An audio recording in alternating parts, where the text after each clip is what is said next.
কেকটির delivery time হয়ে যাচ্ছিল আর আমি কেকটি রেডি না করে ঘুমাচ্ছিলাম। মানে কি যে একটা অবস্থায় পড়ছিলাম ওই দিন।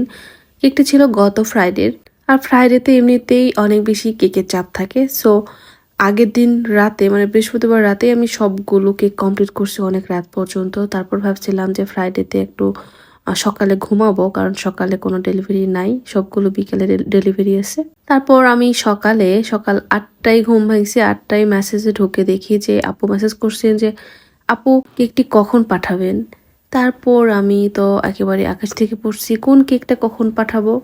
আমি তো সবগুলো কেক কমপ্লিট করছি, সবগুলো তো বিকালে ডেলিভারি। তারপর আপুর মেসেজগুলো আমি চেক করলাম, চেক করে দেখি যে কেকটির ডেলিভারি টাইম আছে সকাল 10টায়, আর অলরেডি 8টা পার হয়ে গেছে ওই সেই সময়। তারপর তাড়াতাড়ি করে উঠে আমি কেকটি প্রথমে বেক করতে দিয়েছি, কারণ কেকটি ছিল স্ট্রবেরি ফ্লেভার, মানে বেক করাও ছিল না, কি যে একটা অবস্থা। বেক করতে দেওয়ার পর আবার আরেকটা বিপদ, কারেন্ট চলে গেছে। আসলে যেটা হয়েছিল, আপু কনফার্ম করার পর মানে অর্ডার কনফার্ম করার পর আপুর অর্ডারটি হচ্ছে নোটবুকে লেখা হয়েছিল না।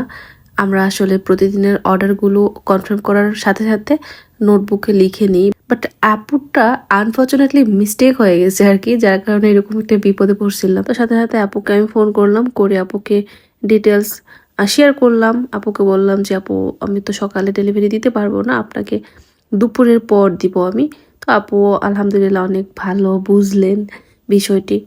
তারপরে তো আমি এখানে ওভেন থেকে বের করে গরম গরম অবস্থায় কাট করে ঠান্ডা করে নিয়ে এখানে গরম গরম আমি ডেকোরেশন করছিলাম কেকটি। প্রথমে ব্লু কালার দিয়ে কাভার করে নিয়েছি, তারপর হোয়াইট কালার দিয়ে আমি ফ্লাওয়ার দিলাম, চেরি ফ্লাওয়ারের মতো করে। তারপর ডিপ ব্লু টাইপের একটা কালার, এই কালারটি আমি নিয়ে এসেছিলাম ব্লু, ব্ল্যাক এবং গ্রিন কালার অ্যাড করে।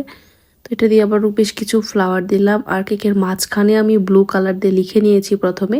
তারপর বেশ কিছু সুগার বল, তারপর হচ্ছে গোল্ডেন লিফ, এগুলো দিয়ে কেকের ডেকোরেশন কমপ্লিট করে নিলাম। মাশাআল্লাহ খুব ভালো লাগছিল আমার কাছে, যদিও খুবই তাড়াহুড়ো করে কেকটি করেছিলাম, তারপরও মাশাআল্লাহ খুব ভালো লাগছিল। আর ক্লায়েন্ট আপু আলহামদুলিল্লাহ অনেক বেশি পছন্দ করেছেন, আর আপনারা তো দেখছেনই, কারণ এটা ছবি অলরেডি শেয়ার করছি আপনাদের সাথে।